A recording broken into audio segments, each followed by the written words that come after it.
सियालकोट थाना cantt police ने शौहर के कत्ल में मुलविस खातून और 14 साल से इश्तिहारी मुलजिम समेत इंतहाई मतलूब 3 इश्तिहारी मुलजिमान को गिरफ्तार कर लिया।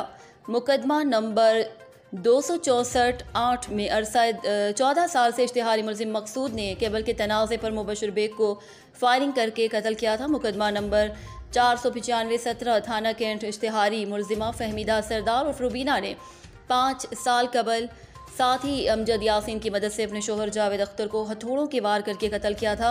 मुकदमा नंबर 448-21 में मतलूब चांद शहजाद नामी मुलजिम ने रिटायर्ड सूबेदार अब्दुल हमीद को दौरान डकैती मज़ामत पर कत्ल किया था। पुलिस ने जदीद टेक्नोलॉजी की मदद से मुलजिमान को ट्रेस करके गिरफ्तार कर लिया। रिपोर्ट मोहम्मद शहबाज बाजवा, हमारा न्यूज़ सियालकोट।